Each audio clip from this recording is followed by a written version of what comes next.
How do you do, ladies and gentlemen? What's the real truth about Citizen Kane? It'll probably turn out to be a very simple thing.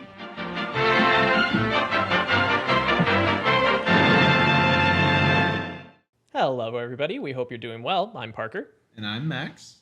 And welcome to Better Than Citizen Kane, the highly subjective show where we take a look at a movie and ask the question, is it better than Citizen Kane? If you like Citizen Kane, that's fine, because we're not here to hate on it. But when every movie ever made is a reasonable contender for the title of greatest film of all time, you have to wonder, better than Citizen Kane? So hop on your bike and get ready to ride through Neo Tokyo, because today we're talking Akira. Lovely. Very nice. Yeah, I couldn't find like a funny thing to say. There's not a lot of funny things in this movie. There's surprisingly. Not. There's the running gag that Kaneda, I don't know, he's kind of a dummy sometimes. Sure, yeah. He's kind of a bozo sometimes, but not really a funny movie. Not really, no. However, Parker, we haven't talked about this movie yet. We've seen each other's Letterboxd reviews, and we both, I mentioned that I finished this movie at 1 a.m. Yeah. I started this at 10:50 because I was working a little late. Y'all, I am busy. Yeah, I am he's a busy exhausted. little guy. I am in the middle of a bunch of stuff, prepping for a big event through my job, and so I didn't prepare any research for this. I'm bringing my 1 a.m. Akira energy to the podcast, and watching Akira from 10:50. We're jumping right in, by the way. Yeah, good. I'm watching it from 10:50 to like 1 a.m. is, and I said it in my Letterboxd review, but I think it's really apt for me. It's the closest I'll ever come to seeing a biblically accurate angel in my room. Like, for the first little bit, I was like, yeah, this is a movie. This looks really great. Yeah. And then at a certain point, I was like, and it just kept feeling that way. And it felt like, it did almost feel like the movie was like, be not afraid, but also be very afraid. Be very, very afraid. Like, that, it was just wild. I think the only similar viewing experience I've had to it is when I watched Whatever Happened to Baby Jane at a similar time frame from like midnight to 2 a.m. Both absolutely bonkers movies to watch that late. Absolutely. But Parker, what was your viewing experience and what's your history with Akira? Oh, I did not have that sort of Twilight Zone experience with it. I started this at like 5:30 and was done by like a nice dinner in a movie. Yeah, it literally like I think I made dinner and I was gonna eat while watching it, and I was like, what I know about this movie, this isn't a good idea. So I ate first and then watched the movie, which was the good idea. So you did know things about this movie. I did, yeah. So I would say after watching it, maybe half of this movie I had kind of picked up through osmosis over the years, just because it's so talked about. It's so revered. Every video essay I've ever watched about like the history of animation, like it makes the top 10. They talk about it. I've seen a lot of the clips, but completely out of context. So like I'd seen some of the big scenes, but had no frame of reference for any of them. Other than just, wow, look at this thing. But again, the other like 50% of the movie I had just not seen any of at all. Right. And it's been one, like, I think anybody who likes film, is interested in film, studies film, I think we all have like our gonna get to it sometime list of just movies that it's like, I'm not avoiding it. Like, I want to watch the movie, I just haven't gotten to it yet. There's other things that come up, whatever. This has been on my gotta get to it list for so long. And it's been one that I don't know that I've been like, I've never avoided this movie. I've never had like a disinterest in it. It's just I hadn't gotten to it yet. And now that I have, like, whoa. Yeah. Wow. Like, it's... Yeah. What was your history with Akira? Yeah, I didn't know anything about this, actually. I Really? thought I did. I knew that it was like 2019, post-apocalyptic. I knew about the bike slide.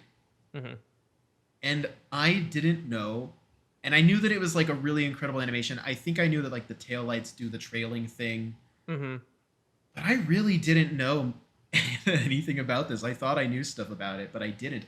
I thought the main character's name was Akira. I also thought that. I never knew, because they called it the Akira bike slide, and I was like, so that's Akira. Yeah, so the guy in the red jacket. The guy on the red jacket, with the protagonist-looking guy. Right. With the red bike and the red jacket must be Akira. He's not. No, he's not.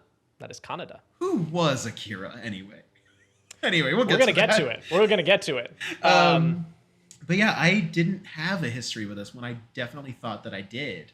And I'd seen the cover. You know, it's like you're saying, like, it's a movie that has been on my radar for a long time. And I just put it on the episode list. I was like, hey, we should check out Akira, because it's talked about as this like massive monumental moment in animation history. And we both hadn't seen it, which I thought was really exciting. Yeah. And I put it in the DVD player, and I saw an angel, and it was terrifying.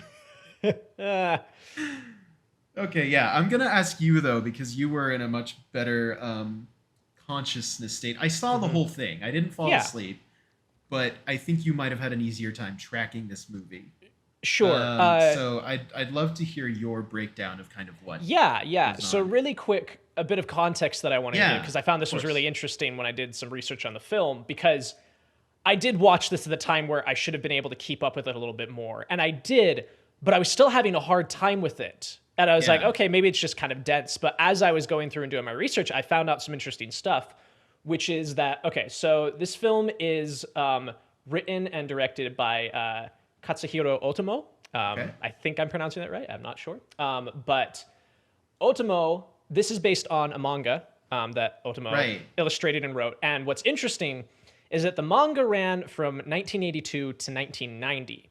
And this film was released in 1988. The manga is in 6 volumes.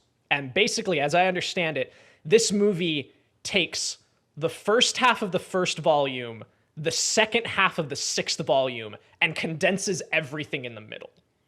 Okay. So a lot of people who really like the manga and like the anime have talked about, they're like, yeah, the second act is confusing because it's cramming in, what is that? 1, 2, 3, 4, 5 total volumes of a manga in the middle of the movie. Okay, and so there's a lot of stuff brushed over. There's a lot of stuff just kind of like they toss in mentions but don't come back to. Yeah. And the other interesting thing about this is that a lot of the time with anime adapted from manga, it's usually, a lot of the time it is pretty close to after the manga has finished. Like, while it's still in popularity, but the story's usually wrapped up. This is an interesting case where it landed in the middle, where the ending wasn't written. So the ending from this becomes the ending to volume 6, which makes both the manga and the anime the original text, because they're both being written at the same time. Yeah, it's kind of like what like Brian Lee O'Malley did with Scott Pilgrim. Except he changed the ending of the graphic novel to be less like the movie, because the movie came out before he had released the final volume. Yeah, and I don't know exactly like what the 1-to-1 is with like translations between what was taken from the anime to, add into the ending of the manga. I've never read the manga, but all the research I was doing was that a lot of it is still kind of 1-to-1. Okay. That makes sense. Yeah. So that's kind of the context. Yeah. So that's the thing, is that like, not only did you watch this at a very late time of night where it's hard to like keep track of things and pay attention mentally, it's also just by the nature of the way this thing's designed, it's immensely dense in the middle because it's cramming in so much stuff. Okay. So don't feel at all bad for not being able to like fully keep up with everything going on here. Wow, that makes it a lot. That makes a lot more sense. Yeah. Okay. So interesting. I'm going to do the best that I can to kind of like brush over, condense all of this even further to, our little podcast. But, excuse me. So the movie opens with a flashback to 2019 where... or 1988. Yes, excuse me. Thank you. Yeah. 1988 is there's the flashback, which is the sudden destruction of Tokyo in what can only be described as like essentially like the biggest atomic blast you've ever seen in your life. Like this. Yeah. There is a lot of stuff grappling with like Japan's history with the atomic bomb going on here. And it's it's evident from like this very first frame of the movie. Just boom. Yeah. It's this huge. Because it's so quick. Yeah, it's like, you get a shot of the city and then immediately like a title card and then the flash of white, this enormous sphere just engulfs everything and wipes it all out. We then fast forward to dystopian 2019 Neo Tokyo. Yep, after World War III. The end of World War III. Yep. And we basically see the city has been rebuilt, and it's very Metropolis-esque, kind of calling back to some of the stuff we've looked at already, like the way the city is like stacked in on itself, and like the layers of animation in foreground of like buildings upon buildings upon buildings, like it has that feel to it. I like that comparison because my brain, obviously your brain goes to, oh, this is Blade Runner, this is Blood of Us, this is all these things. But Akira, was this kind of like a starting point for that, or had that kind of aesthetic of like a neon? It had kind of been there before. Okay. It was still very much like anime's domain, because Blade Runner is 1982. Yeah, and like, oh yeah, okay. So it predates Akira, but also that was like super pulling from a bunch of animation. Exactly. Too. Yeah. Okay, gotcha. So that's kind of the context here of that. Yeah. And we meet one of our dual protagonists, which is Kaneda, and he is the head of this biker gang in Neo Tokyo. And I might have told you this off air, or maybe I was going to, but now you get it on air, which is if I was insufferable about like motorcycle supremacy before this, if I wasn't insufferable about it, I certainly am now. These are the coolest motorcycles you've ever seen in your life. Like, man, this whole opening sequence is just really exciting visually. Oh, absolutely. It is. It's really good stuff. So Parker, you should make your motorcycle taillight do that. I should. How do I do that? You should make it do that. I should make it do that. I think it's just like a switch you put, I'm sure. Yeah, exactly. And so we meet Kaneda, who is very brash and impulsive and kind of the de facto leader. He is, again, he's protagonist coded. He's got the cool red bike. He's got the cool red jacket. Like, he is the icon, right? And even the poster art is that iconic, the iconic poster of him walking to his bike. And again, all red on a white background. Like, he is the iconography of the film. But arguably the more like, as far as protagonists who undergo change, like the main character of this is his friend Tetsuo. Yeah. And Tetsuo is very incompetent isn't the right word, but he's not as like street smart as the rest of the group. He gets into trouble a lot. And that means that the gang often has to bail him out a lot of the time. Yeah. Exactly. And so he impulsively goes and chases off after one of the rival, gang members. And we'll talk about this a lot throughout all of this movie. Yeah. This movie is viscerally violent. Like, it is. Every impact feels so intense because of, again, how it's animated. And part of the reason, and we'll get into this a little bit more in like the after overview section, but like part of the reason this film is so talked about is that it was part of this big movement in the 1980s of anime really tackling a lot of adult content, whether that be violence or sex or graphic imagery or things like that. And this was one of the first films to make the big jump internationally to the West and really gain some traction. But like, this movie is so like visceral is the only word I can think of to describe all of its imagery, not just its violence, but everything else in between. Yeah, absolutely. This whole opening sequence, it's just showing everything off right from the start. Like like you mentioned, like the animation of the city, the animation on those dogs running. Yeah, we'll get to that. But like every second of this from like the first like frame of Neo Tokyo is like, it's so smooth, it's so visceral. Absolutely. Yeah. So we get this opening sequence. Tetsuo goes off by himself. Meanwhile, we're getting sort of a parallel story of we see a man running through the streets of Tokyo with a small child he's carrying with him, and the child is sort of like disfigured, like he looks very old and wrinkly, and they are trying very hard to not be seen. Meanwhile, you've got the city in complete unrest, which again, I think this is a lot more stuff from the manga that gets fleshed out of. Sure. There's a lot of political upheaval going on. People are rioting the streets. Student protests, I think is what they say, right? Yeah. Yeah. And so this man and the child inadvertently stumble directly into like one of these protests that is turning violent, and they're on the wrong side of, you know, the blockade essentially. Yeah. And so the police are like, "Hey, who are you? What are you doing there?" And they, you know, shoot down the adults, and he tells the child to run. He's like, "Go, like go find help, go find Ryu." And then they shoot him again. Yeah, and just eviscerate him. Jeez, yeah, it's brutal. It's really intense. And the blood in this movie is all like bright red. Like, yeah, it's just these huge pops of color. Saturated, yeah. That was something interesting that I found, was that this film at the time broke the records for most colors used in an animated film. Wow. A lot of animated films avoid, at least like, it's a little different now that a lot of things are like computer animated, but at the time with hand-drawn animation, a lot of films avoided being set at night because it increases your color quantity. You have to account for a lot more different shades and hues at night than you do during the day. So this film broke the record for colors used in animated film at the time, and it also invented 50, I think, just brand new colors that they were using for this movie, which is insane. Just wild stuff. Oh, wake up. New colors just dropped. New colors Thank you, Akira. dropped.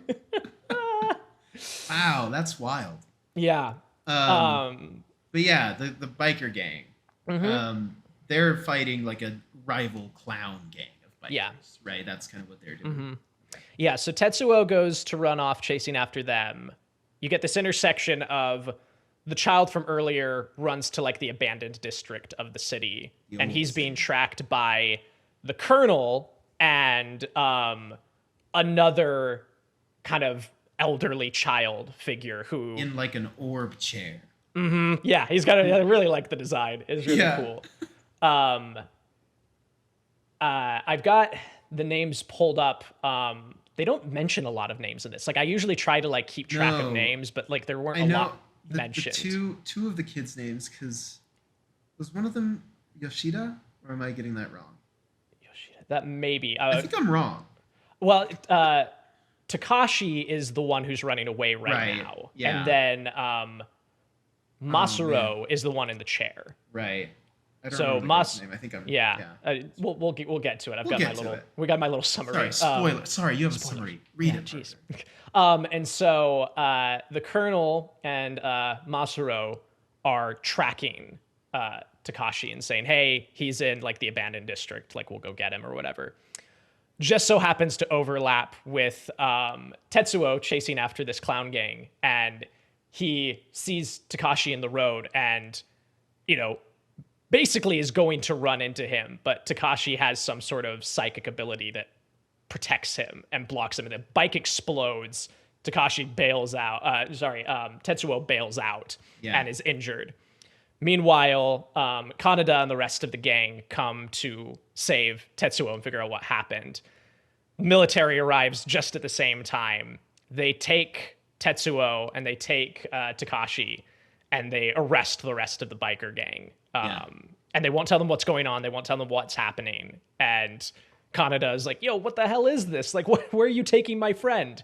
And they get no answers. I love this whole opening. I think that it's every introduction of each different part of the plot is really well executed. And like, I was just like, I don't know, I was engrossed in it from the start. What do you think about kind of that introduction of everything? I think it's absolutely arresting. Like it just grabs your attention immediately. Again, with like the animation, with the action, with like the fact that we've stacked like 3 different stories on top of each other all at once. And just kind of like throwing you into that. There isn't like a title crawl at the beginning that's like the government has, you know. Right. Like the most exposition you get is like the bar at the opening, there's a TV playing and it says something about like the student protests. And but that's it. Yeah. I think it works really well. Like I think it is very it's very economical storytelling. Absolutely. and it's very like it's utilizing everything it can in a really efficient way, which I think is really great. So the next morning, Kaneda and the rest of the gang are taken for interrogation because they're being asked, hey, were you part of the protest? Do you know what's going on? And they're like, no, man, like we're street thugs, basically. Like, leave us alone. And they're so overwhelmed that like they're really only interested in the people who are part of the protest and part of this revolution. Meanwhile, while they're there, Kaneda meets Kei, and Kei is an active part of the resistance, and Kaneda sort of helps her out by saying, "Hey, you know, she's with us. You know, she's part of our gang." But Parker, you're forgetting one of my favorite lines in this movie, which is he points to like a police officer and he says, "Hey, Pops, she's with us. Can she come too?" And he is like he's offended and incensed by it. He doesn't even stop to be like, "Well, who is she?" He's just like, he's like, "I'm 25." He says, "Look, kid, I'm only 25. I'm not even married." And I just love that. That's really good. It's really good. That's really, really good. It just cracked me up. And then they leave. Yeah, sorry. Go ahead. They leave. No, you're good. And Kaneda's kind of making the moves on Kei, and he's like, "Hey, like I saved you. Maybe we can grab a drink or something." She's like, "Hey, thanks. I gotta go. Bye," and disappears to go meet up with the rest of the resistance. And he's like, "All right, well, okay." And he's kind of incensed by that or whatever. They go back to their school, which is just, again, it's self-described as like a school for delinquent children, essentially. It's like, hey, these kids have no prospects. We're going to send them here, and we're not going to give them any sort of upward mobility or actual education. We're basically just going to wrangle these kids. So they go and get disciplined for being, you know, getting in trouble with the police or whatever. And everybody's really worried about Tetsuo. Nobody knows where he is. They're like, we assume we think they took him to a hospital, but like we don't know. We have no idea where he is. Meanwhile, he has been taken to a secret government facility run by Dr. Inoshi, who is studying kind of these psychic abilities being presented by these children. And something that I was unclear on was whether this was them finding subjects with like latent psychic abilities, or whether this is they're experimenting on people to give them psychic abilities. I didn't quite catch that. Yeah, and they kind of allude to it at the end too with some flashback stuff. Mm-hmm. But I also was unclear on that. Yeah, I can't say 100%, but essentially like the purpose of this facility is to study and utilize these psychic humans. Right. These like patterns. Mm-hmm. And why they have Tetsuo is that they're like, hey, after his crash, he started manifesting these abilities, like something awoke inside him, and we should be observing this. And they have this really interesting, like, I think so much of like supernatural and like superhero media is difficult to track sometimes when you're dealing with like power scaling. Yeah. It's like, okay, what like how powerful, quote unquote, is a certain individual and what does that look like? And like it gets really muddy really fast a lot of the time in like lesser fiction. But this does such a good shorthand of it by visualizing it. The Doctor has this like hollow table that projects like this pattern. Yeah, and he's like, pattern. Yeah, this circular pattern. He's like, this is the new subject. Tetsuo is like, this is his pattern. And he's like, well, compare it to Akira's. And they, you know, show Akira's and it's so much bigger and so much more colorful. But they're like, but it is kind of tracking that direction. No, it's still Akira's. Oh, they were okay. Yeah, they're talking about, they're like, hey, how does this compare to like the past stuff? And they're like, okay. Well, it could track that way. We don't know. We should keep an eye on him. Okay, yeah, I was unclear on that, but yeah. No, you're good. But I think that's just such a good like visual shorthand to be like, okay, here is the power level of Tetsuo as he is now compared to some big thing we're talking about that we don't really have context for yet. Yeah. Right. But it gives you that Tetsuo is, you know, he's kind of a big deal. Exactly. Yeah. So, I think they also mention here, I could be wrong, this might come later, but I think when they talk about Akira, they do bring up that like Akira was responsible for Tokyo's destruction in the 80s. Yes. I think they link those two ideas here. They do. Yeah. Again, we still don't know what Akira is. No. Like they refer to Akira as like an event, basically. Like Akira isn't a person or an entity when they talk about it. It's like this force of nature almost. Which is very intriguing. Like this whole mystery around Akira is really good, especially coming in as both as we were, assuming that one of the two main characters was Akira, and then finding out that isn't the case. Like, I'm like, what is Akira? What is Akira? Like, it's this really engaging question going throughout the whole movie. You get a little bit of this subplot that, again, is more fleshed out in the manga, as I understand, of the Colonel arguing with, like, the city's parliament about how to be spending resources, and he's like, hey, I think we need to be putting more into this like psychic research development, and everybody else is shooting him down. They're like, you're wasting time, you're wasting money. Like, none of us like you, essentially. Yeah. It kind of reminded me of, not to be like a Western American guy, it reminded me of in Star Wars when Vader comes in. Mm-hmm. And they're all like, your religion's ridiculous. Like, you're stupid little Force nonsense. It reminded me a little bit of that, where it's like, I don't know, guys. I don't know. Yeah. Exactly. Something's going on. Right. Like he seems, and he even like talks with one of the other members of parliament earlier on in the movie where he's like, you aren't very good at this whole political maneuvering thing. He's like, you need to be more patient. He's like, we can't afford to be patient. Like, I need to save this city, basically. So the Colonel is very much involved with these psychic children known as espers, which is the official term. I don't think they are ever referred to that in the film, but no, they are. Are they? Yeah. Okay. Yeah. Maybe not. Maybe I read. No, I might have just missed it. I might have read it in like the IMDb side. Sure. So the three espers, which are Takashi, who was the one who was running away, Masaru, who was in the chair, and then the little girl, Kyoko. Kyoko, thank you. Kyoko, who seems to be like the most like wise out of the three, the most knowledgeable. Like she sort of has, it's implied that she, along with like her psychic abilities being manifest in like a physical way, she can also kind of like predict the future. They've got her laying in bed hooked up to these machines. The Colonel goes to visit her to ask her about what's been going on, and she warns him that Neo Tokyo is going to be destroyed again, be wary. A great shadow will crumble the city.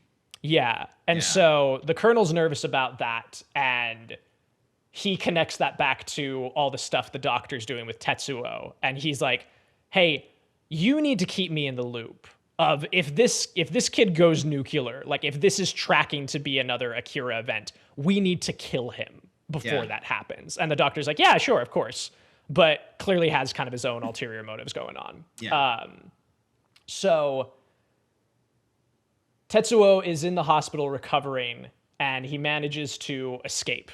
He escapes the hospital, and he goes back to steal Kanada's bike, because there's sort of they're friends, but there's also a lot of rivalry going on between the two of them. Also, it's a cool bike.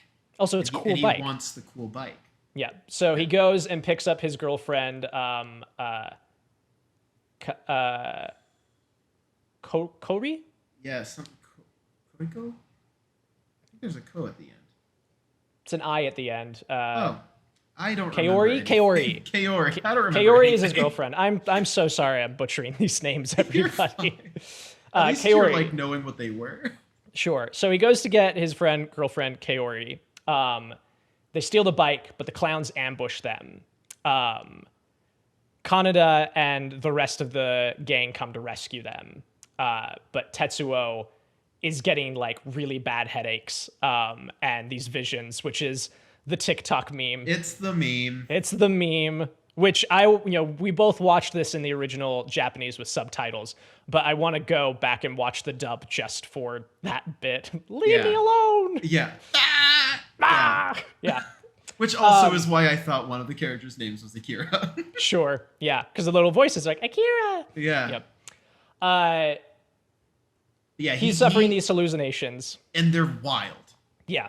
Because what does he see? He sees his guts fall out. Yeah, he sees his guts fall out. He sees flashes of what will eventually be revealed to be the rest of the movie. Yeah. There's moments from the later half of the movie going on there. So he's got all of that. He's dealing with a lot. He is dealing with a lot. He doesn't know what's going on. There's like a chime, and then like the These word visions. Akira is being repeated, and he's having those visions. Yeah. Yeah. And his friends are like, "What? What?" So after the military comes and takes Tetsuo away again, Kaneda. Right after he escaped. Yeah, after he escapes. Kaneda is sort of reunite is the wrong word. He sees Kei in a crowd and starts following her. Because he's like, hey, that was that girl from earlier. And what's she doing? Like, this seems weird. She's getting chased by police and he helps save her. And they go and hide together. And he hears of the Revolution's plan to go and break out Tetsuo and the other Espers. And he's like, hey, that's my friend you're talking about. Like, I can help. Let me help get him out. Yeah. So that's the plan, and the leader of the revolution, Ryu, right?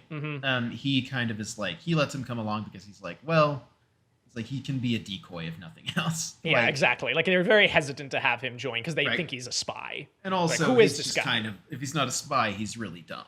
Yeah, exactly. Yeah. He's a liability more than an asset. Yeah, but they'll take him. Yeah. Meanwhile, back at the underground facility, the Espers try to kill Tetsuo with these horrifying hallucinations. So that's when the angel stuff started for me. Yeah. Where Tetsuo is in bed. Oh, God. Anyway, okay. So he, like, there's a bunch of toys in the room that he's in, and he, like, brushes them away or whatever. And then like, a giant teddy bear assembles itself out of, like, imaginary crumbling rock. And other toys. Like, and other toys. And then a giant, like, the car toy comes in. And then what is Kyoko? She's It's a rabbit. A rabbit. Yeah, she's a bunny. And it's awful. Yeah, and also they're like cracked because they're assembled with a bunch of things, and out of those cracks comes milk. Which the liquid comes in, and I'm like, is that milk? And then Tetsuo went, milk, and I went, oh no. Oh no. Oh no. Why? And it's so upsetting. And there's like a little song that plays. It's awful. It's so scary. And he like knocks them back with his powers and sees that it's the kids. Yeah. At a certain point, like he trips and falls and he steps on the glass he was drinking from and it cuts his foot open. Yeah. And that kind of scares the kids. They're like, blood, blood. Yeah. And that breaks the hallucination a little bit. And he's able to fight back. Yeah. So it is kills a bunch of guys. He kills a bunch of people. Because he breaks out. He's going to go find the kids. He has like a vision of the room they're in. He busts out. Again, this is when I was like, what? Yeah. And then some guys like come in and he just like crushes them, bursts them. Yeah. It's so violent. Yeah, just like uses his mind to explode these people essentially. Like it's horrifying. And just, carves his way through the facility towards their room. And the resistance group, meanwhile, is infiltrating the facility, and they get caught into a skirmish with some security guys. Some security guys, like flying jet skis. Yeah, with giant machine guns mounted to the front that again just like pulverize anybody who's in front of them. Like there's one guy who starts trying to fight back, and it's just again this explosion of blood as this machine gun mows him down. Yeah. Kaneda manages to hijack one of them and he saves Kei. Which they do a good job of setting up earlier in the bike fight against the clown gang. Of he like kicks someone off a bike. Right? Yeah. And so he does. He jumps on the front fender of a bike and jumps over and like knees a guy in the face to get the bike. And so he basically does that same move here. And I liked that it was like, it's cool. We knew that. We knew he could do that. Like I was waiting for him to do that. Totally. Yeah. So he hijacks this thing and he and Kei fly out, and Kei starts getting like psychic messages from Kyoko telling them where to go. Which is very, again, interesting little tidbit going on in all the middle of this. That also threw me where I was like, is Kei a puppet? Like I was overthinking it. See, I thought that too, but then there was like one little detail near the end that I'll talk about that ties it together a little bit more. Yeah. But so this is all happening. Tetsuo breaks in to the kids' room with the other espers, and Kyoko tells Tetsuo that, well, she doesn't tell him. He's like, where's Akira? And he kind of reads her mind and discovers that Akira is being held underneath the Olympic Stadium at the construction site. Right, because also, did they know at the time this movie was being made, had Tokyo already secured the 2020 I don't think Olympics? so. I think it's a coincidence. It's wild that Tokyo ended up getting the Olympics in 2020/2021. Yeah. When this was the 2019 Tokyo Olympic Stadium. I think this is too early. I don't think they would have known. It would have been too early because obviously there's that Doctor Who episode where they do the London Olympics in 2012 and they knew by then. But yeah, but this is way too early. This is way too early. I think I read somewhere that it's just a wild coincidence that they managed to. It was pretty crazy. Yeah, pretty crazy. Anyway, so under the Olympic Stadium. So under the Olympic Stadium is where Akira is at, and Tetsuo is like, oh, Akira could help me with my powers, either growing more powerful or understanding them or whatever. He's like, I keep getting these visions about Akira. I need to go find whatever Akira is. Yeah. Kaneda and Kei burst in, and he and Tetsuo have kind of a confrontation where Kaneda finally sees everything that's happening. He discovers Tetsuo's powers and what he's doing. And Tetsuo, again, has that moment where he's like, I don't need you rescuing me all the time. Because that was something I failed to mention earlier. When he stole Kaneda's bike and gets jumped by the gang, Tetsuo was really upset because he's like, you don't need to be saving me all the time. I had it. I could have handled it. Yeah. And so that's a big thing for him. He's like, I don't need you to save me anymore. I can do whatever I want. And it's interesting because I would be interested to know everyone's arguments of people who really, are a part of this fandom and have fan theories and things like that of whether his psychic abilities are corrupting him or if he integrally had this very vindictive nature to him in the first place. Yeah. Right? Yeah. I don't know, interesting character stuff going on there. Tetsuo flees the hospital to go hunt for Akira, and can basically fly. I think does he teleport out? Yeah, he teleports out, and then he goes, I didn't know I could do that, and then he flies off. Yeah, flies off, yeah. So he's just becoming more and more of a superhero, and more of his powers are becoming, manifest. Yeah. Kaneda and Kei are captured by the military because, they're breaking and entering or whatever. And while they're in a cell, Kyoko, again, uses Kei as a vessel, essentially, and tells them both a little more context. Again, this is something where people, the research I was doing said that, this scene especially is trying to cover, a volume and a half of stuff of here's a bunch of stuff about, psychic history and energy of the universe, and we're just going to throw it all at you right now. Yeah. But that was pretty. I kind of like the explanation they give of it's wild. It's at this point they're explaining Akira as basically the energy from the beginning of the universe. Yeah. And imagine if you could basically God's power. Imagine if that stayed. Or right, if certain people had that, or if the amoeba had the Yeah, they talk about evolution. So they talk about so there was right now human beings have the ability to create whatever they want. We build bridges, we build skyscrapers, we create proton colliders. We have this innate energy to do things that our ape ancestors didn't have. And the apes were doing things that the amoebas couldn't do. So imagine if the amoeba could do everything the human was doing. Which is such a cool, again, a great way of explaining the power set here. Mm-hmm.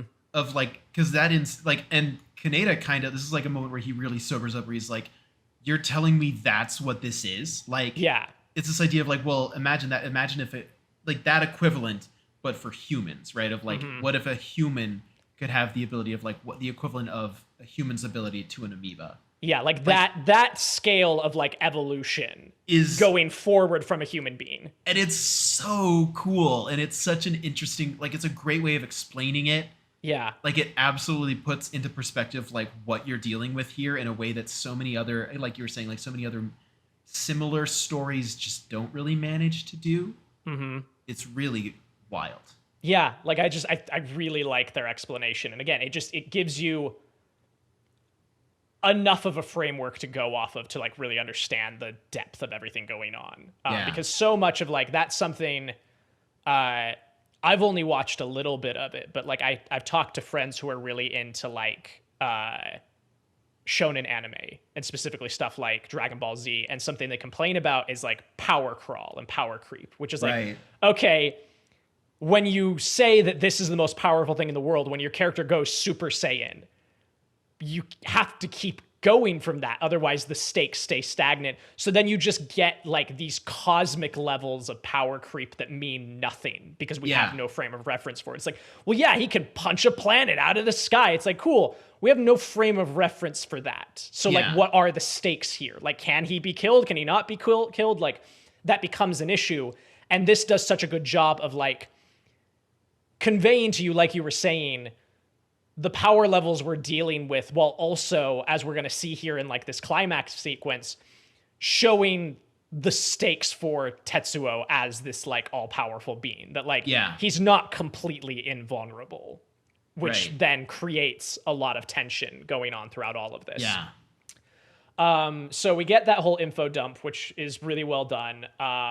Meanwhile, the colonel stages a coup against the parliament because he's like, hey, things have gotten... we're at like code red, essentially. We are on the verge of another Akira event, and we need to do something about it. So he stages a coup, uses his military forces, and says, hey, we need to kill Tetsuo no matter what. Tetsuo goes back to the bar that him and the rest of the bikers hang out at. And again, starts kind of smugly and irresponsibly using his power. He kills the bartender for some drugs. Two of the other gang members come back and he kills one of them just because he can.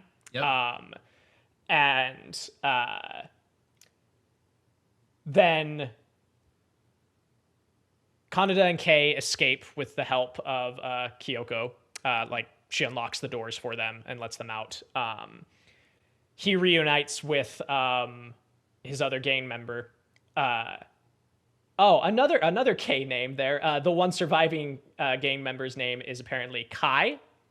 Okay. So Kai, and then Ki is the resist. Yeah, Kei. Yeah, cool. Wow. Cool. So Kaneda finds out the news, vows to avenge his friend, and Takashi appears and takes Ki away. They just vanish. And he talks with the Espers, and they're not there, but he can hear them. And they explain a little bit of what's happening. And they're like, hey, we need to go stop your friend. He's like, well, let me stop my friend. Like, he has a really interesting line, and I'm paraphrasing slightly, but he's like, he's my friend. Like, I should be the one who kill him. Like, I need to be the one to put him down, basically. Which is just, I don't know, interesting. Yeah, very interesting stuff. Can you explain to me why they take Ki? Why do they take her again? Is that in the climax?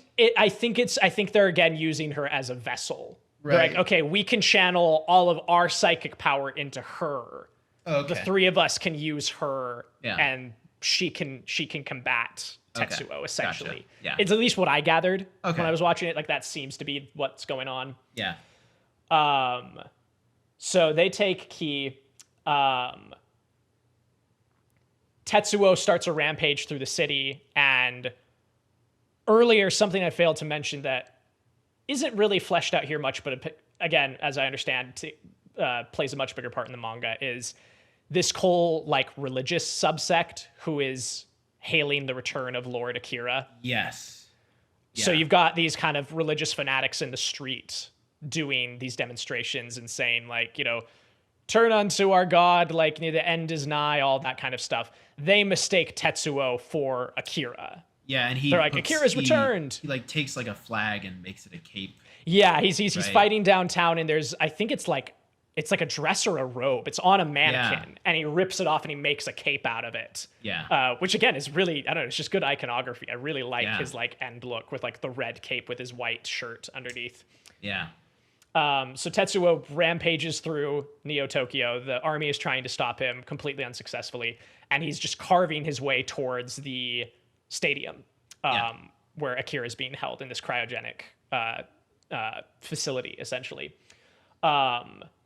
Ki fights Tetsuo, but he defeats her in their kind of psychic battle, and he breaks into the facility and gets Akira. And this was the wildest reveal in the world to me. Yeah. I was shocked. I thought, my assumption was like, okay, Akira is another kid. They're basically just keeping them completely dormant, like frozen alive, essentially. But he gets there, and it's just a bunch of jars. And the colonel like gets on a megaphone and explains like, yeah, no, this is what you were looking for this whole time. Like, we stripped Akira down to parts, and in each jar, it's like nervous system, like cranial stem. Yeah. And it's all of these biological elements that they have literally stripped down to their nerve endings and stuck in jars. It's again, this whole section of the movie, I was just kind of like, whoa. Yeah, a hell of a reveal as someone who had no idea what Akira was going to be. I was like, whoa, that was wild to me as a viewer first time. So Tetsuo was very upset about this. Kaneda has been following the carnage, kind of tracing his way there, and he arrives and he fights Tetsuo with like this rechargeable laser gun, basically. And it's one of the only things that can do any sort of like damage or inconvenience to Tetsuo. And right is that what takes off Tetsuo's arm? No, what takes off? Yeah. So they're fighting, and he's doing his best to stay alive. Ki is there and is kind of snapped out of her psychic stupor, and so Kaneda's trying to save her from Tetsuo in the middle of this fight or whatever. And again, just like something I was noticing emotionally while I was watching this whole sequence is like, I was so invested in like Kaneda and Ki's well-being of like, you know, Tetsuo is literally exploding rubble with his mind, and these giant pieces are falling, and Kaneda is just barely like scurrying out of the way as they fall right where he was. And every time I'm sitting there like, like I was getting really invested in like, you know, the stakes of this, because it feels dangerous when you're watching all of this happen. Yeah. Well, and they've set up so much of like, exactly. Yeah, there's just, I don't know, it's just good stakes going on to this whole climax. In the middle of their fight, the colonel fires an orbital weapon at Tetsuo, and it's like, it just starts as like this blue spotlight that like zooms in smaller and smaller and smaller, and then it just fires a laser from space. And it just everything gets like obliterated, and that's when Tetsuo loses his arm. Right. And again, wild too that like this is something that should have reduced him to dust, but the only thing that happens is he loses his arm. And it's just, again, like it does such a good job of selling like, okay, he can be hurt, but goddamn is he pretty impervious. It takes a lot to do anything to him. And so Tetsuo reconstructs his arm with like, he makes like a robot arm out of rubble and wire. And it's, again, the animation at this part blows my mind. And I was going to talk about this later, but this seems like a good place to talk about it now. Totally. So for anybody who doesn't understand the process of animation, animation works very similarly to live action. We are seeing a series of images played back at a certain speed, and persistence of vision in our brain tells us that it's moving, even though it's individual images, right? Films predominantly have been 24 frames a second. So we're seeing 24 individual images in a second. In animation, you can't just capture that. Like if I pull out a camera and record, it's getting 24 individual images in a second, but it's just capturing those. Animation, you have to draw all of that. You have to do that by hand. Or, you know, now you use computers and things like that. And there's a lot of animation workarounds, right? There is. But there's a whole process to this. And most animation is not going to be animating 24 individual images in a second because it's just far too expensive and far too time consuming for animators. And that's called animating on ones, where there is one individual image for every one of those 24 sections, basically, right? A more cost-effective way, you can scale this as much as you want. So animating on twos would be, there's 12 images in there, and you can scale that accordingly. Animating on threes, fours, etc. A lot of animation is done on 2s and 3s because it's cheaper. Yeah.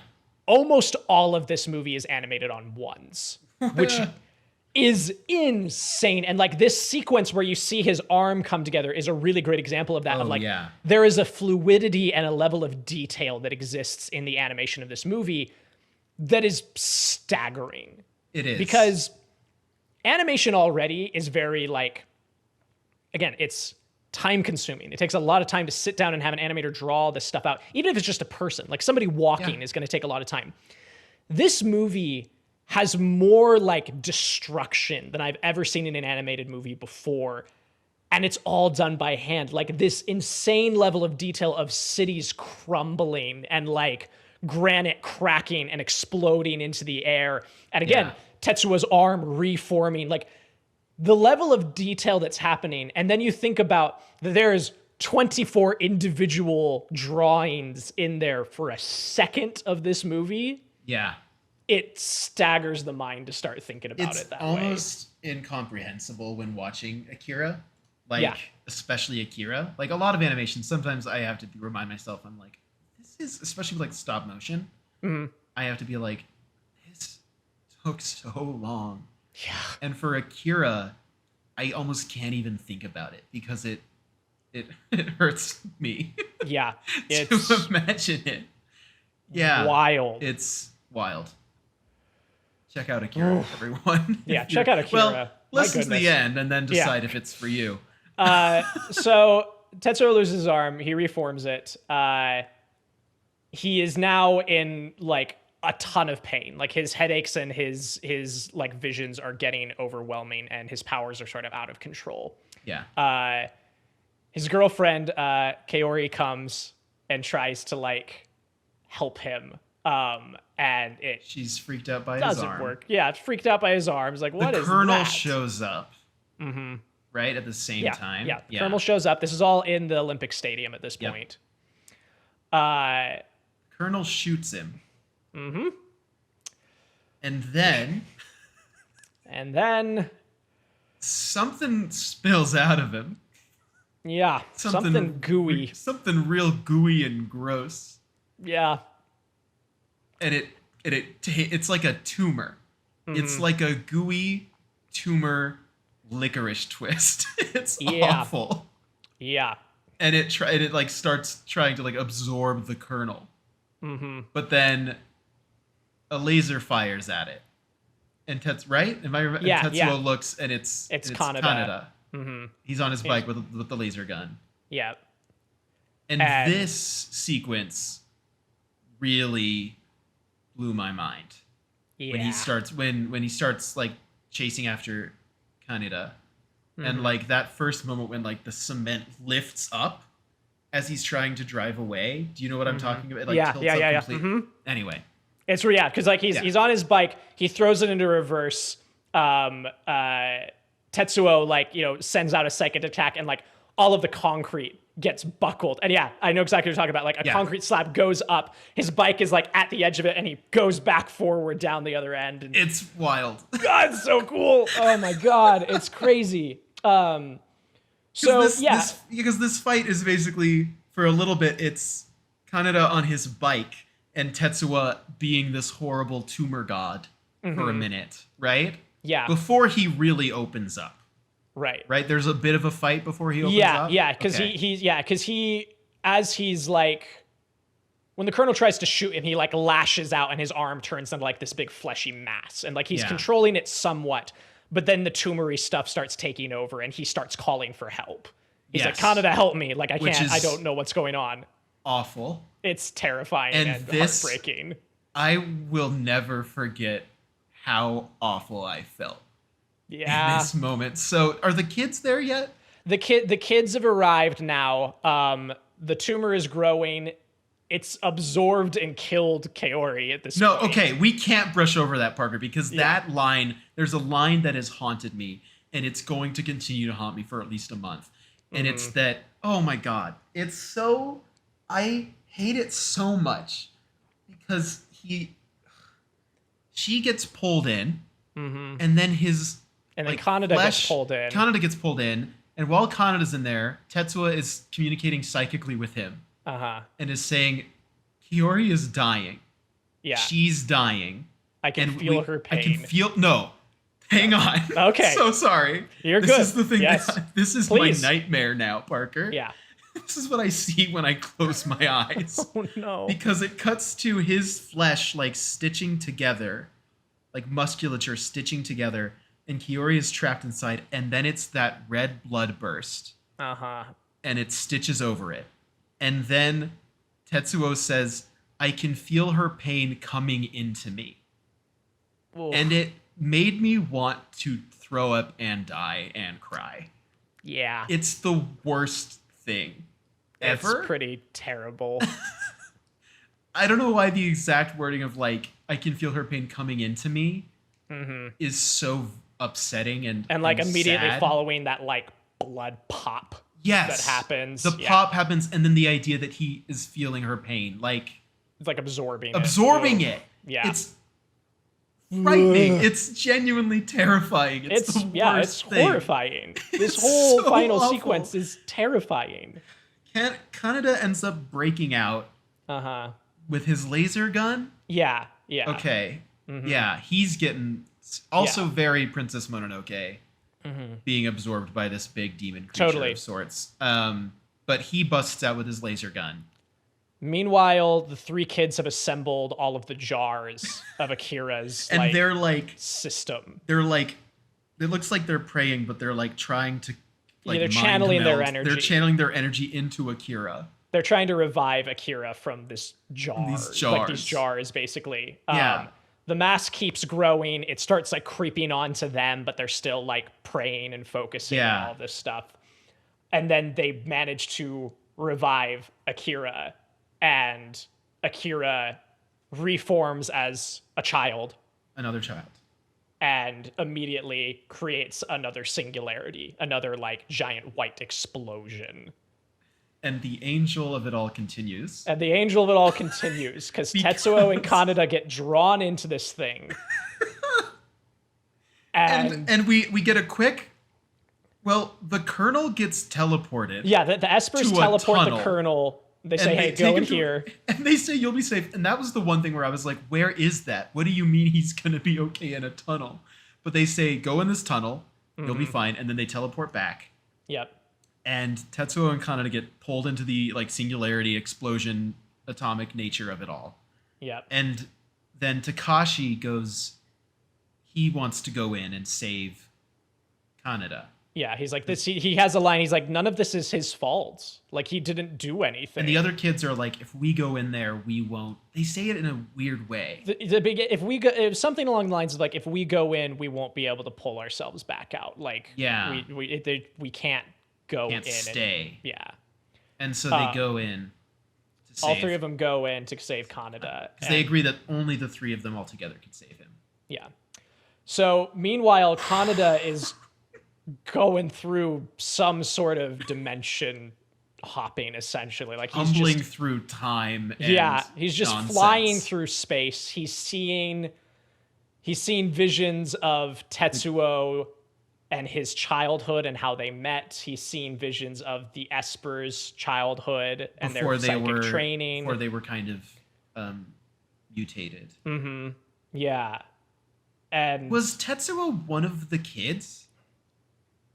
Not that I've gathered. Because I think it was just the three. That's what was confusing to me at 1 a.m. is I was like, he was also there? What I gathered is the three kids were doing their thing in like the 80s. And then... Right, which makes sense. Fast forwarding time, what we get is flashbacks of Tetsuo and Kaneda in like an orphanage together. Right, okay. I think that's why I was confused. They look like similar spaces. It was 1 a.m. and they're all kids. Yeah. And I was like, that doesn't... The timeline doesn't work. But... No. So he's remembering... He's seen visions of their childhood together as orphans. Right, okay. And establishing like Kaneda immediately looking out for Tetsuo and like, hey, I got your stuff back from the bullies. They beat me up, but like, who cares? It's whatever, right? We'll be friends. Right. And he's seen all these visions, and the Espers transport him back to Neo Tokyo, and they tell him through like psychic connection. They're saying, hey, Akira is going to take Tetsuo away. He's going to take him to safety. Don't worry, but like he's gone. Like there is no reaching him essentially. And they also, I think there's like a throwaway line where they also briefly mention that like because of their influence on Ki, like Ki is developing psychic powers as well. Yeah. Right. Yeah. And meanwhile, the doctor from the beginning is back in his like little lab and he's watching his little sphere and he's like, I'm witnessing the creation of a universe. Like literally I'm watching a universe be born, and his car gets demolished and crushed in the singularity and he dies. And then after it destroys most of the city, the singularity disappears and water floods everything in the crater. Right. And like the ocean rushes in. And Kanada's left standing in the rubble, and the giant ball of light has now condensed to a tiny little pinpoint, and it kind of floats down, and Kanada like takes it in his hands. Yeah. And it flashes, and then it disappears, and it's gone. And then Ki and Kai arrive, and they talk to him. Yeah. And they reunite, and they get on their bikes, and they drive off. away. But then... the final moment of the movie. What? Okay, do you remember the exact last line? I don't. Because I swear, no, I was gonna remember it, and then it's been 2 days, but like because we get one last like the universe is going away, right? Mm-hmm. And then there's a line of like some kid says like, and I am. Or something I think it's Tetsuo. I think Tetsuo like introduces himself to the universe, like it's his voice. That's what it is. Yeah, and it's like he's like the creation of the universe is I am Tetsuo. Yeah, and that's the end of the movie. And that's the end of the movie. Yeah. Wild, man. Yeah. Oh. Woof. So scary. Yeah. I am so scared of. Because I didn't know, because you had seen the tumor bit before. I'd seen a little bit of the tumor bit, yeah. Like I knew that was coming. I didn't know that was gonna happen. I didn't know blind. When they were like, a big shadow's gonna go across the city. I was like, yeah, whatever. No, there was a big awful monster. Yeah, and there's like a face in there, and there's like toes and fingers happening. It's terrible. It's the worst thing in the world. Horrifying to look at. It's so scary. Be not afraid. Yeah. Yeah. That's all right. Perfectly apt. Oh. Okay. Oof. Well, that's Akira, everybody. Well, anyway, back to the comfort of Citizen Kane, I guess. Look, it's not uncomfortable. It's an incredible movie. It's an incredible achievement. Akira is incredible, and I recommend people watch it, even though it's awful and scary. Yeah. Because it is an incredible film. I don't want to sound like I'm like, anyway, back to what's normal. No, not at all. Not at all. But let's jump into criteria. Okay. I think so. Yeah. Like, okay. So technical and historical relevance. I think this might beat out Citizen Kane. It might. Like literally, like when you go on Wikipedia, you go to like the tab that says you look up this movie. You go to Legacy. Yeah. There's a cultural impact section, but there's an entire section just on the Akira slide. Yeah. Like that piece of anime, and there's like, you can go on YouTube. You can look up compilations of like Akira slide references. You can watch Jordan Peele's Nope. Which also maybe, that's the other very similar horror experience I had. There's a very similar sequence in that where I felt the same way I feel watching the tumor bit of this. Totally. But yeah, like this is so influential. Yeah. And so technically impressive. Absolutely.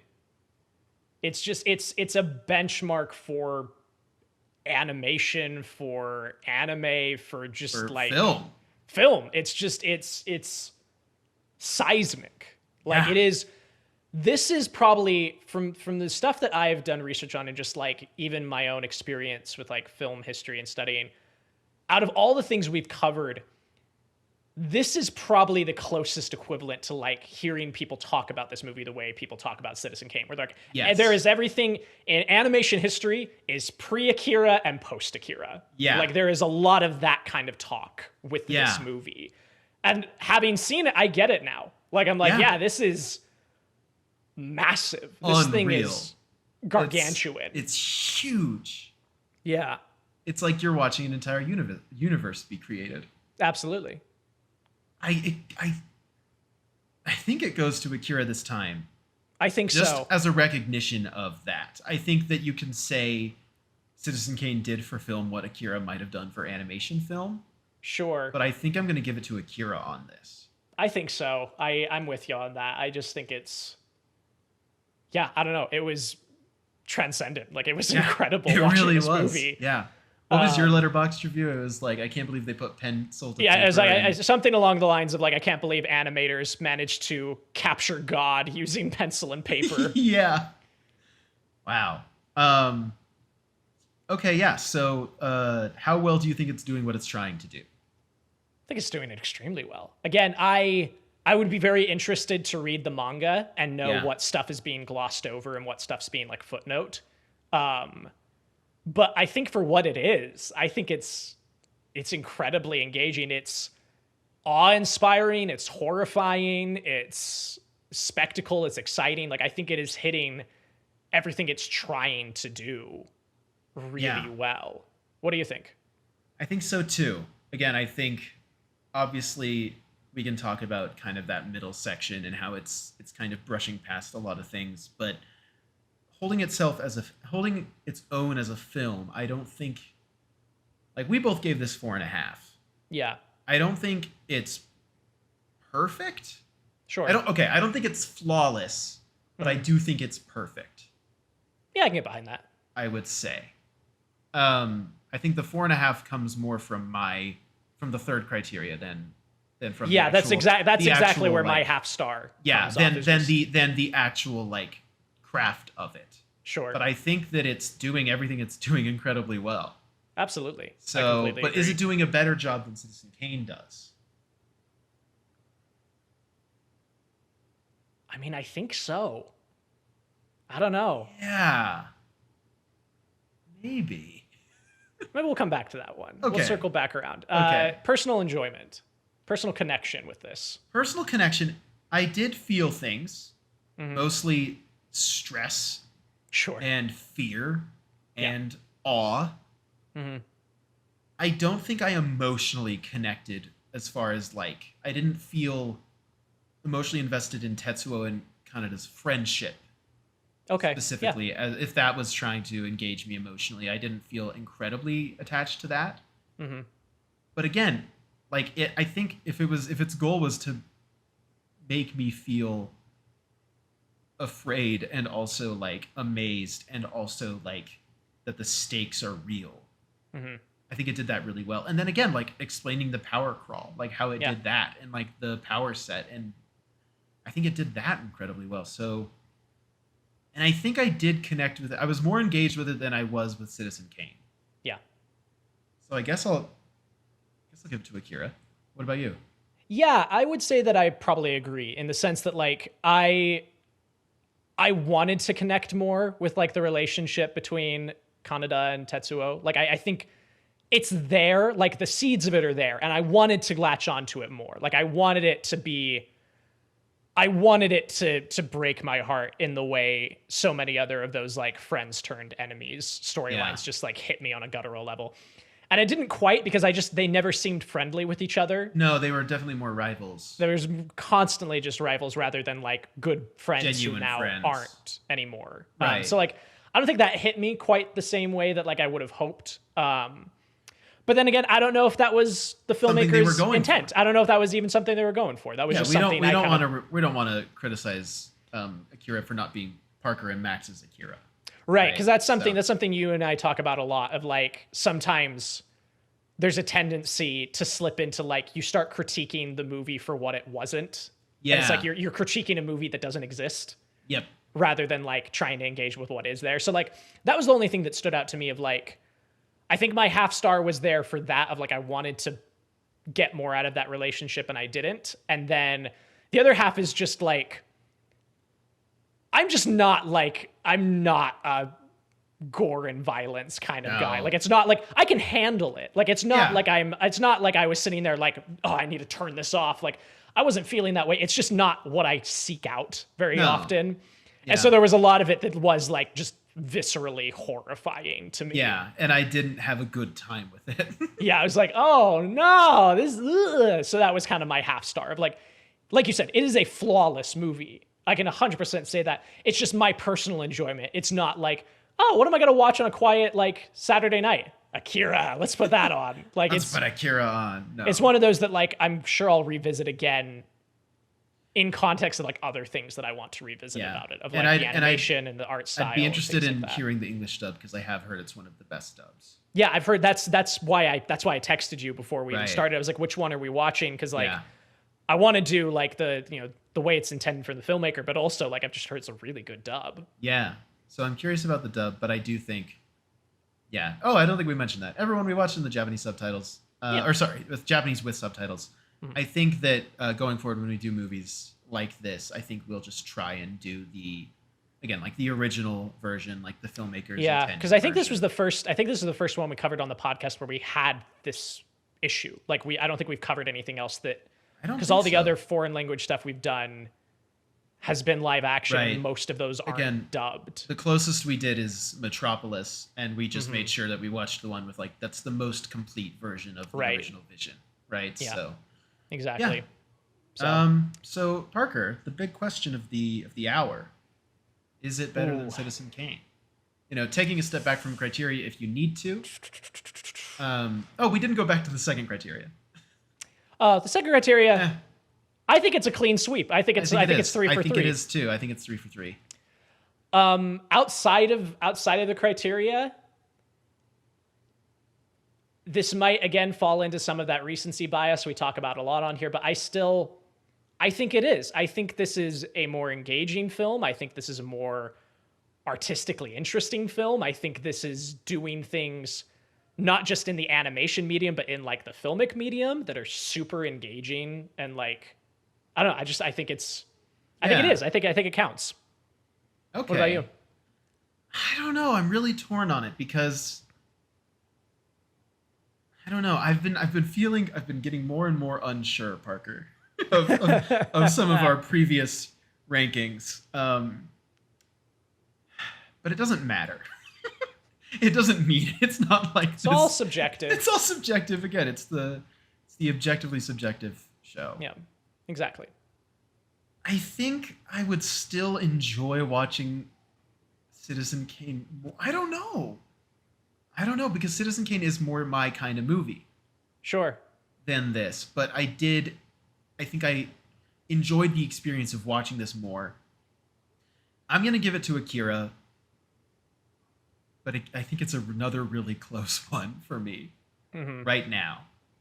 I don't know. I've been finding myself craving Citizen Kane again, which is a feeling I've never felt before. So interesting. I think it's because we keep comparing it to movies and we keep determining that some movies are really close. I'm like, do I think it's better than I think it is?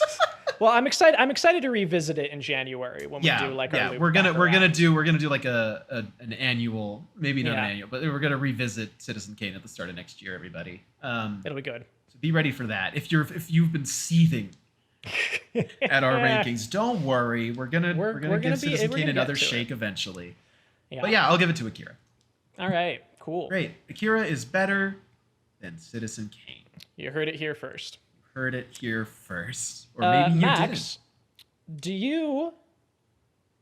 would you like to tell our lovely listeners what to be planning on next time?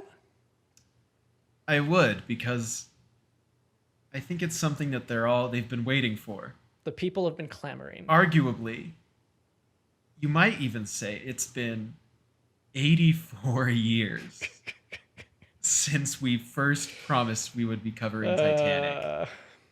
Yeah. And the time has come. It's time to hop in our submersible and head on down. Yep. To take a look at James Cameron's Titanic. That's not a joke for anybody. It's a joke for us. It's a joke for us, and we're not in that moment in culture anymore. But you know what? Yeah. It's 2023. I made it anyway.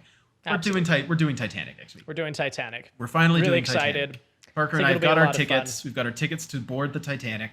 Hopefully Max nothing goes class, wrong. I'm in third. I'm in first class because I would never be seen with a third class passenger like Parker. No, of course not. I don't know anything about how the Titanic worked. Yeah, I'm excited, but not in a way that I think I'm gonna have a good time. Yeah, we'll this is gonna be. I think this is gonna be another one of those Forrest Gump situations where we're gonna have to watch this one together. I think I think you're gonna have to come over, and we're gonna have to sit down for all 3 hours of this and do it. Hey, I'll have the time at that point. Yeah, I'll be done with all my busyness. So let's do it. Let's board the Titanic together, Parker. Cannot wait. So look forward to that. And this time we will be talking about it, everyone. We will be talking about it. This isn't a hollow. This isn't a hollow promise like last time. Yeah, life will not get in the way. We promise. We took Rian Johnson's Brick off the schedule to make room for Titanic because we felt bad. Can you imagine that? Taking Brick off the schedule for you so that we talk about Titanic. Wow. Anyway, well, thanks so much, everybody. And before you go, really quick, we've got one little bit of business to take care of. Yes. So, as you know, this podcast is run under the umbrella of the Aud Brothers, which is colloquially Will and I. We are the Aud Brothers. And while these podcasts are a really good creative outlet for us, our main thrust is filmmaking, which is why we're talking about movies all the time. They make films. They make films. They make films.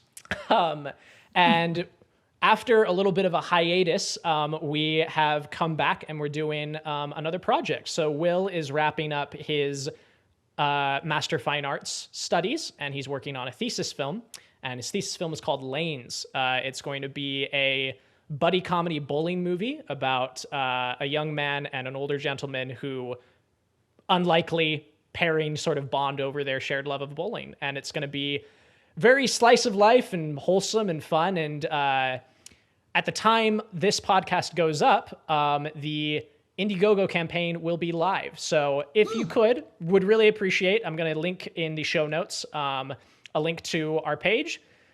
Go check it out. Watch the pitch video, see what you think. If you are in a position where you would like to or want to contribute, that would be fantastic. If you want to pitch in a little bit, we're just trying to raise some funds to get the film made. It's going to be a quick in and out, like 2-week campaign, not anything too big. But we have a lot of fun stuff planned. We have a lot of fun content that we're going to be putting out.